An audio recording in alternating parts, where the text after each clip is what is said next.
बिस्मिल्लाहिर्रहमानिर्रहीम, अस्सलामुअलैकुम वरहमतुल्लाहि वबरकातुहू। Everybody welcome back to my channel. ये वीडियो अगेन एक क्वेश्चन आंसर वीडियो है और उसलिए मुझे बनाना पड़ रही है बिकॉज बहुत अरसे से कुछ कमेंट्स आए जा रहे थे और due to my busy schedule मैं उसका जवाब नहीं दे पा रही हूँ। तो आई थॉट कि बेहतर ये है कि मैं कमेंट्स आपके सामने पढ़ती जाऊं और उसको जवाब में देती जाऊं, बिकॉज जैसा कि मैं आपको हमेशा ये बात कहती हूं कि अगर मैं कोई वीडियो बनाती हूं या कमेंट्स के जवाब इधर देती हूं, क्योंकि बहुत सारे लोगों के पर्सनल रिक्वेस्ट भी आती हैं कि जी आप अपना जीमेल अकाउंट हो गया या अपना कोई पहली बात तो मेरे पास और चीज़ों के प्लेटफॉर्म्स नहीं हैं, या ट्विटर हो गया या इंस्टाग्राम हो गया, वो सब नहीं है मेरे पास प्लेटफॉर्म्स। तो मेरे पास सिर्फ एक यूट्यूब चैनल है, ठीक है जी। तो कहानी ये होती है कि अगर मैं पर्सनली जवाब देना स्टार्ट करूं तो उसका टाइम नहीं है, number 1। Number 2, it's just going to benefit one person. और मैं जब चैनल के थ्रू बात करती हूँ तो मेरी कोशिश ये होती है कि वही क्वेश्चन जो बहुत सारे लोगों के दिमागों में है उन सबको जवाब मिल सके। तो विदाउट एनी फर्दर अडू मैं आपको बताना स्टार्ट करती हूँ कि जो क्वेश्चंस मुझे रिसीव हुए थे वो क्या थे।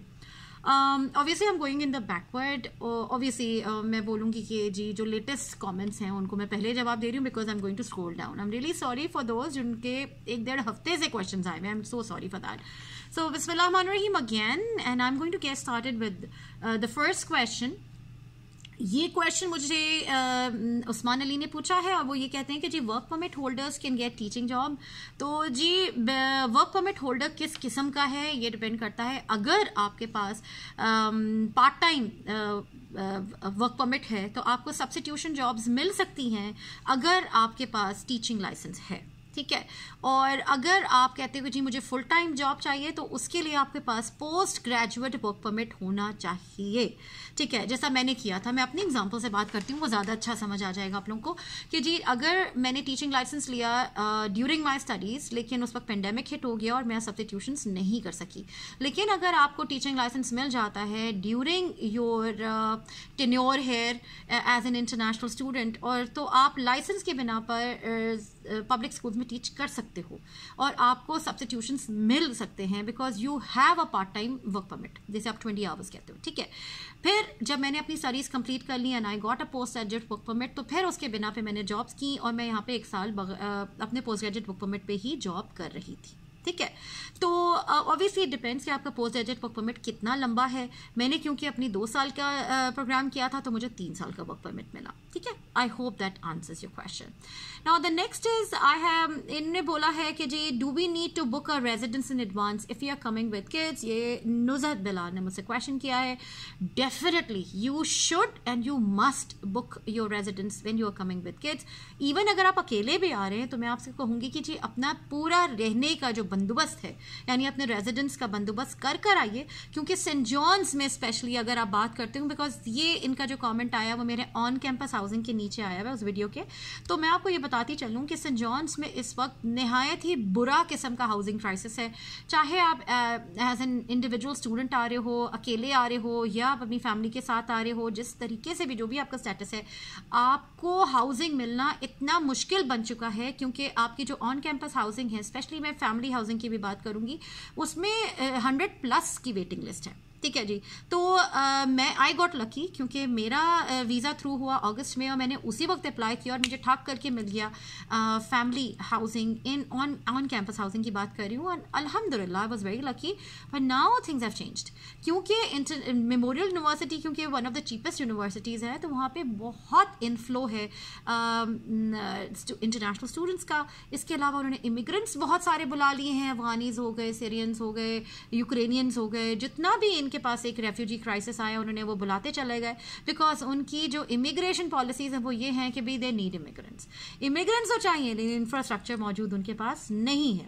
तो जिस स्पीड से उन्होंने उन लोगों को बुलाया अपने प्रोविंस में, क्योंकि उनका जो बर्थ रेट उस वक्त चल रहा है वो है 0.9 समथिंग, यानी एक बच्चा भी वहाँ पे नहीं होता, तो पॉपुलेशन क्राइसिस है, तो उनको लोग चाहिए, लोग तो बुला लिए, हाउसिंग नहीं है। तो द थिंग इज़ कि बहुत बुरे हालात हैं वहाँ पे हाउसिंग के। तो आई hope that answers your question. चाहे वो अकेले आप आ रहे हैं, चाहे फैमिली के साथ आ रहे हैं, जस्ट मेक श्योर कि आपका ऑन कैंपस हो या ऑफ कैंपस हाउसिंग हो, आप पहले से उसको अरेंज कर आइए, ठीक है।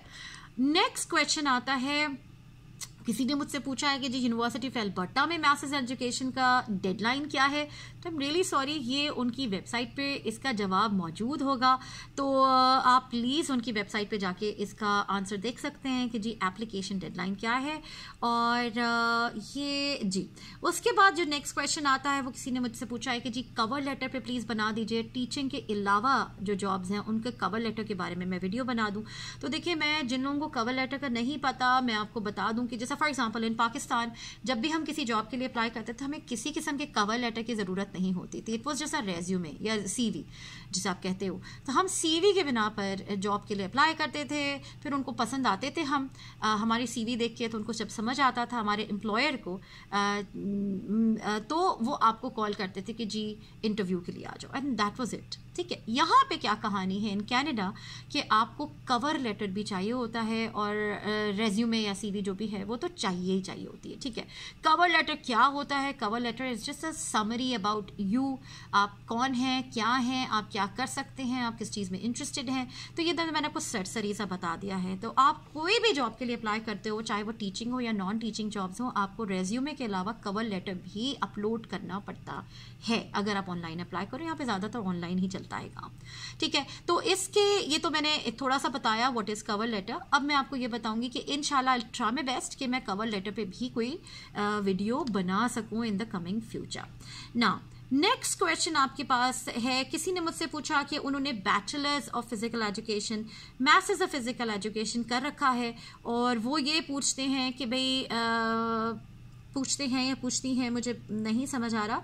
तो उन्होंने ये मुझसे पूछा कि am I able to get the licence from India itself और I have to pursue some courses regarding that in Canada. Again देखें, मैं आपको हमेशा इस बात का यही जवाब दूंगी कि सबसे पहले तो आप वेस्ट से यानी वर्ल्ड एजुकेशन सर्विसेज कनाडा से अपने कोर्स बाय कोर्स इवैल्यूएशन करवा लीजिए, क्योंकि याद रखिएगा कि बाकी जो दुनिया में जो आपकी डिग्रीज आपने कर रखी हैं उसकी कनेडियन इक्विवेलेंसी निकालना बहुत ज़रूरी है। उसके बिना पे लाइसेंसिंग बॉडीज़ डिसीजन लेती हैं, और जितने भी लाइसेंसिंग बॉडीज़ को मैंने अप्रोच किया वो यही कहते हैं कि जी आप अपने जो एप्लीकेशन है वो स्टार्ट कीजिए, और उसके बाद we are going to give our decision कि क्या आप एलिजिबल हो लाइसेंस के या नहीं है। और अगर आप नहीं होते इन केस गॉड फॉरबिड, तो वो आपको बताते हैं कि which courses you need to do ताकि आप एलिजिबल हो जाए in most of the provinces. ठीक है, अगर आपको वो नहीं बता रहे तो आप उनको ईमेल करके बता सकते हो, पूछ सकते हो कि please just kindly let me know कि what I need to do to be eligible for the licence. याद रखिएगा, यहाँ पे हर प्रोविंस का अपना लाइसेंसिंग बॉडी होती है, और ECE को छोड़कर अगर आप पब्लिक स्कूल में टीचिंग कर रहे हो तो आपको दोबारा से वो लाइसेंस के लिए अप्लाई करना पड़ता है, वो ऑटोमेटिकली ट्रांसफ़र नहीं होता। ठीक है जी, हाँ एज मिल जाती है आपको हल्की फुल्की, लेकिन ट्रांसफ़र नहीं होता, आपको पूरा प्रोसेस दोबारा से करना पड़ता है। मैंने टीचिंग लाइसेंस के बारे में 3-4 वीडियोस बना रखी हैं, बल्कि आप मेरी एक प्लेलिस्ट जाके चेक करिए तो उसमें आपको नज़र आएगा, और भी मैं वीडियोस इंशाल्लाह बनाने वाली हूँ। मुझे पता है मैंने बहुत सारे प्रोमिस कर रखे हैं जिनका मुझे वक्त नहीं मिल रहा है, आई am really sorry for that. अभी भी मैं अपनी लंच ब्रेक में बना के वीडियो बना रही हूँ। उसके बाद किसी ने मुझसे पूछा है कि जी हाँ ओके, किसी ने मुझसे पूछा कि जी ECE के स्कॉलरशिप्स के बारे में।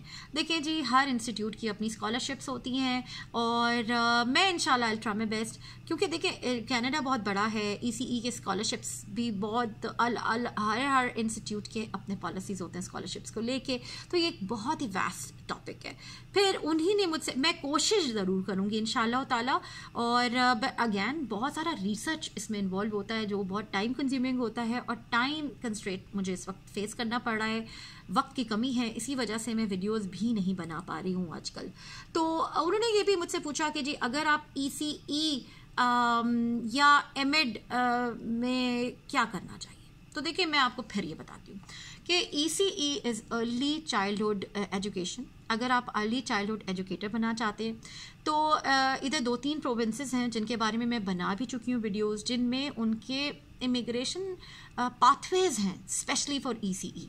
ठीक, अगर आप समझते हैं कि आप एक हाई स्कूल टीचर हैं, यूनिवर्सिटी टीचर हैं, या जो भी हैं, और आप समझते हैं कि आप इमिग्रेशन के लिए ECE कर सकते हैं और तो आप ज़रूर कीजिए, क्योंकि इमिग्रेशन पाथवे उससे फास्ट होने वाला है आपका। उसके बाद एक तो ये मैंने आपको जवाब दिया। नंबर 2, ECE अगर आप नहीं भी करते, अगर आप मास्टर्स ऑफ एजुकेशन करते हैं like me, like so many other people, तो भी आपको जॉब मिल सकती है। देखिए, किस्मत एक बहुत बड़ा फैक्टर है, ठीक है। जॉब अगर Ontario as a big province, वहाँ पे बहुत देसी लोग हैं, इंडिया, पाकिस्तान, इंडियंस, पाकिस्तानीज, बांग्लादेश और Filipinos, Chinese in all different countries से, जिनको जॉब्स उनके मेन सिटीज़ में पब्लिक स्कूल्स में मिल चुकी है, बिकॉज वो बहुत बड़ा प्रोविंस है। अगर हम किसी छोटे प्रोविंसेस की बात करते हैं तो उसमें हम आउटसाइडर्स के लिए जॉब ज़रा मुश्किल होता है फाइंड करना, ठीक है। तो उनको मैं क्या एडवाइस करूँगी, जस्ट लाइक माई सेल्फ, जो मैंने किया कि मैं किसी छोटी कम्युनिटी में जाके मैंने जॉब कर ली एंड आई एम हैप्पी, कोई मसला नहीं है। वहाँ से आप PR लीजिए एंड देन अगर आपको, और आप उस दौरान अप्लाई करते रहिए किसी मेन एरियाज़ में जॉब्स के लिए। जैसे आपको जॉब मिले, यू लीव दैट कम्युनिटी और आप मेन एरिया मूव हो जाइए। बहुत सारे लोग छोटे कम्युनिटीज़ में जाते हैं, जॉब करते हैं एंड दे आर हैप्पी, और फिर वो वहीं रह जाते हैं। तो इट डिपेंड्स ऑन यू। तो शॉर्ट आंसर इसका ये है कि ECE के इमिग्रेशन पाथवेज मौजूद हैं। अगर आप अपनी जो भी आपकी जो प्रोफेशन है आप चेंज करके ECE करना चाहते हैं जल्द इमिग्रेशन हासिल करने के लिए, वेल एंड गुड। अगर आप कहते हैं कि नहीं, मैं तो मास्टर्स ऑफ एजुकेशन ही करना है, तो भी आपके पहले डोर्स ओपन है आपके लिए, लेकिन आपको किसी छोटी कम्युनिटी में जाके करना होगा। या अगर आप किसी बड़े प्रोविंस में रह रहे हैं तो ट्राई योर लक। लेकिन मैं आपको फिर यही बोलूँगी, अपने आप को रिस्ट्रिक्ट मत कीजिए कि नहीं जी मुझे तो किसी बड़े सिटी में जॉब करनी है, नहीं मिल रही, मूव, ठीक है। वक्त ज़ाया मत करिए। इधर बहुत इन्फ्लेशन है, यहाँ पे बहुत महंगाई हो चुकी है। कल ही हम ग्रोसरी करके आए हैं, हमारा दिमाग सही हो गया। मैं आपको सीरियसली बता रही हूँ, when I came here in 2018, तो जो ग्रोसरी मुझे अराउंड $350-400 में 1.5 महीना चलती थी, अब मैंने कल 1300 की, $1300 की शॉपिंग की है। चलेगी 1.5-2 महीना, बट मैं आपको डिफरेंस बता रही हूँ, ठीक है। तो अब आगे चलते हैं। ओके, किसी ने मुझसे यही बात पूछी थी, तो मैंने आई होप इसका आंसर कर दिया। तो आपकी जो भी क्वालिफिकेशन है, इफ़ यू विलिंग कि आप ECE करना चाहते हैं, गो अहेड, ठीक है। और दूसरा ये याद रखिएगा कि अर्ली चाइल्डहुड एजुकेटर्स की जो सैलरी है वो बहुत ज़्यादा हैंडसम सैलरीज नहीं है, बट अगेन अगर आपको पाथवे के लिए थोड़ी कुर्बानी देना पड़ रही है तो देने में कोई हर्ज नहीं है, ठीक है ना। इसके बाद किसी ने मुझसे पूछा कि जी अल्बर्टा प्रोविंस के बारे में बताइए, तो इंशाल्लाह उसकी डेफिनेटली मैं वीडियो बनाऊंगी, क्योंकि I have been to Alberta twice and I really like Alberta, ठीक है। तो ये 2 चीज़ें होंगी, कवर लेटर की वीडियो इंशाल्लाह आएगी और उसके बाद अल्बर्टा के बारे में आएगी इंशाल्लाह ताला।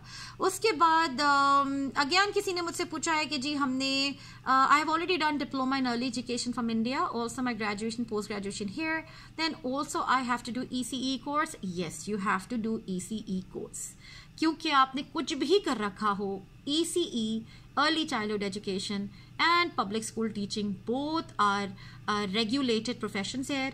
अनलेस एंड अनटिल आप उनकी रिक्वायरमेंट्स को फुलफिल नहीं करते, आपको नहीं मिलेगा उनका लाइसेंस।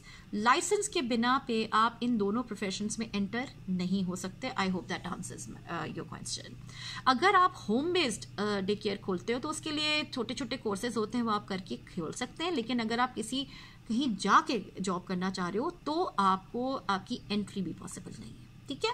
तो आई hope that answers your question कि आपको ECE का सर्टिफिकेशन लेने के लिए उनके ECE लाइसेंस को अप्लाई करना होगा। उसके लिए आपके पास लेवल 1 ECE सर्टिफिकेशन या लेवल 2 या लेवल 3 डिफरेंट लेवल्स होते हैं, तो वो होना बहुत ज़रूरी है।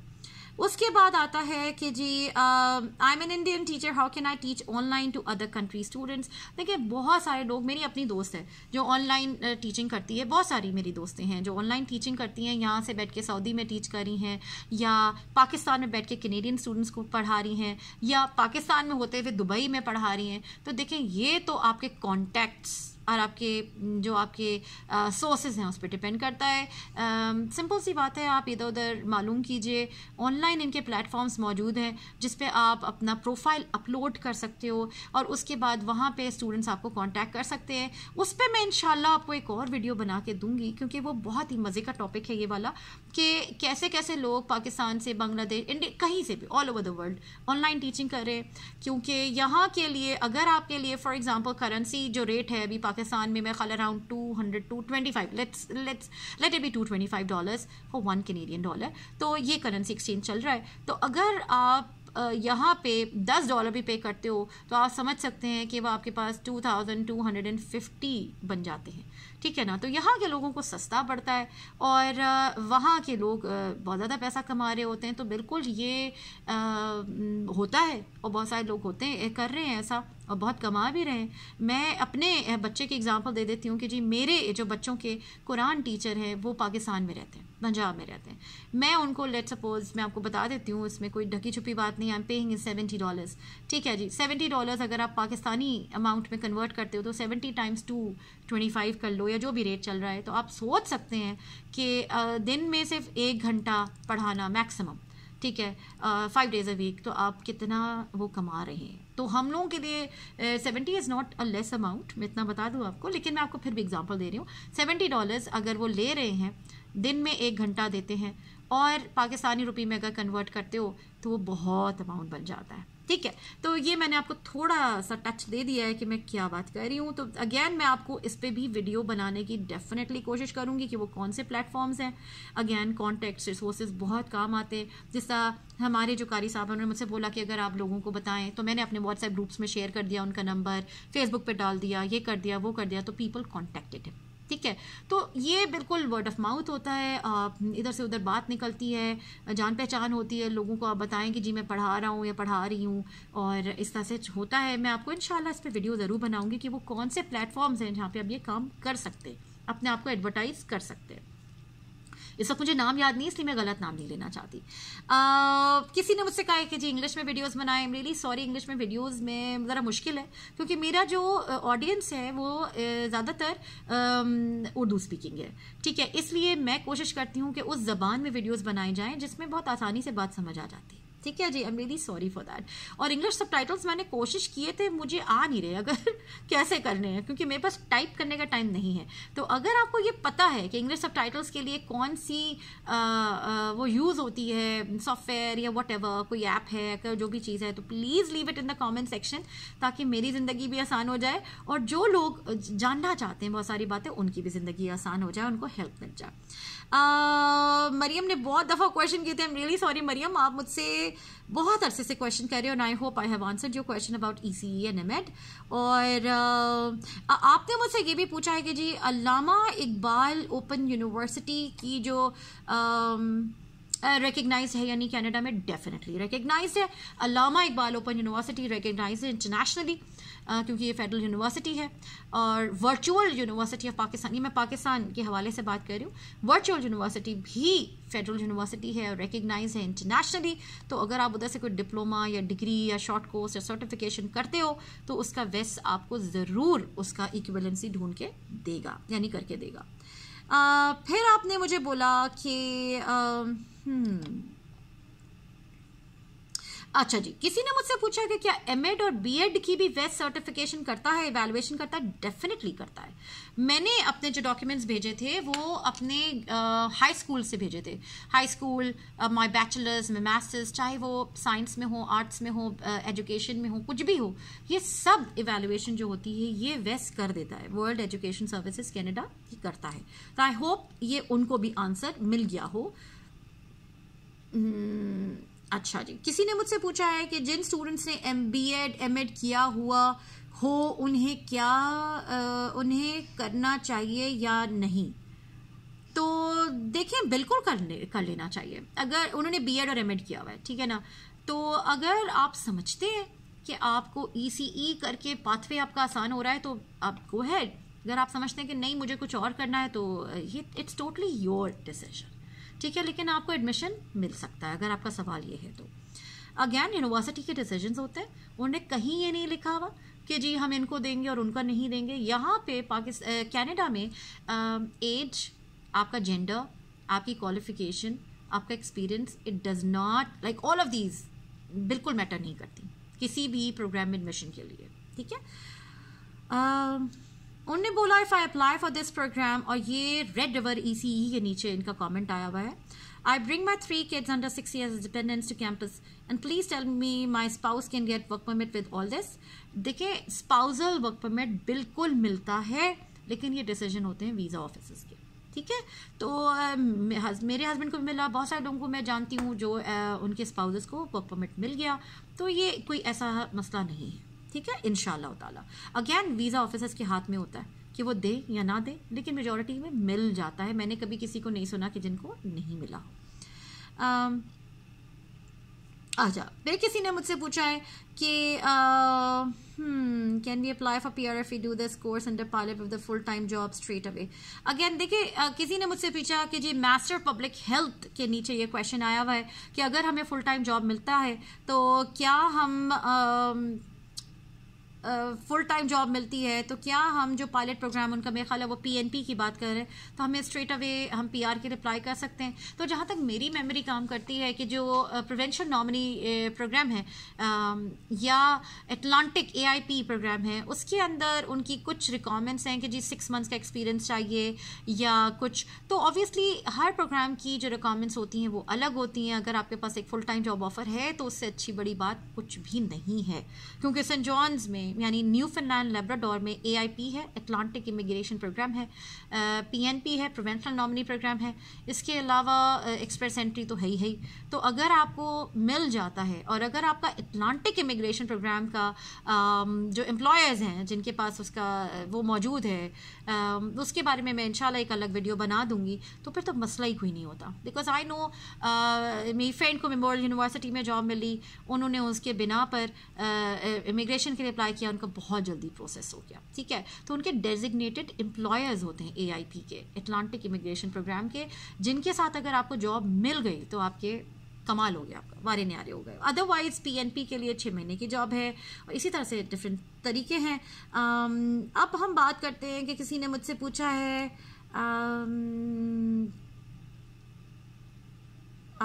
ये बहुत लंबा है, उन्होंने मुझसे पूछा कि इन्हें 10th 12 भी किया हुआ है और फन एंड टीचिंग कोर्स नहीं किया। देखिए, अगर आपने कोई टीचिंग कोर्सेज नहीं किए हुए तो यू हैव टू, ठीक है, क्योंकि टीचिंग कोर्सेज जो होते हैं जिसको आप एजुकेशन कोर्सेज कहते हैं, उसके बिना पे आप उसके बगैर आपको लाइसेंस अब मैं फिर आपको बता देती हूँ, मिल जाता है अगर आपने मास्टर्स कर लिया यहाँ पे एजुकेशन में।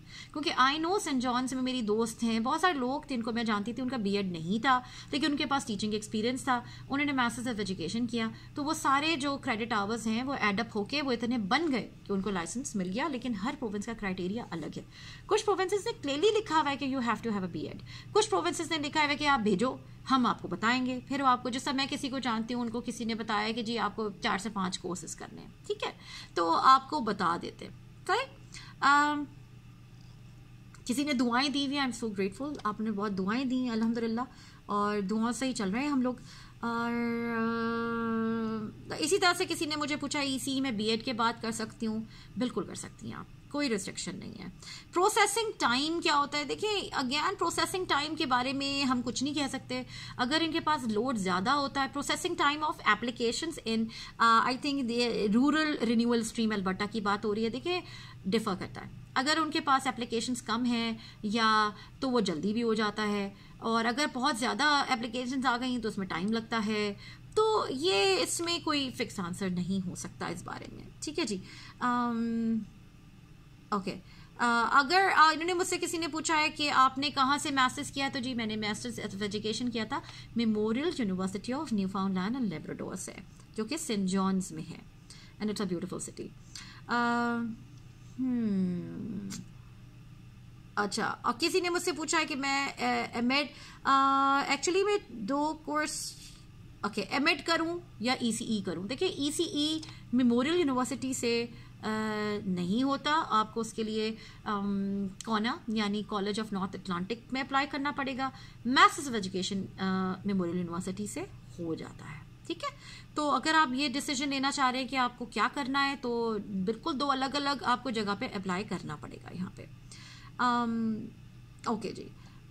अच्छा जी, अगर आप कोर्स पाथवे ले रहे हैं, कोर्स राउट ले रहे हैं एमएड में, तो आपको 10 कोर्सेज करने पड़ते हैं। मैंने इंटर्नशिप राउट किया था तो उसमें मुझे 8 कोर्सेज करने 8 कोर्सेज करने पड़े थे और 2 क्रेडिट आवर्स मेरे इंटर्नशिप के थे।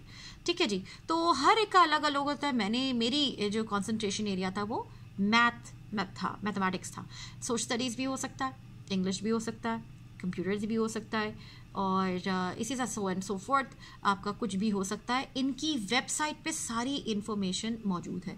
अगर आप फिर भी चाहें तो मैं इस पे एक और यूनिवर्सिटी, मेमोरियल यूनिवर्सिटी एमएड पे मैं एक और वीडियो बना सकती हूँ।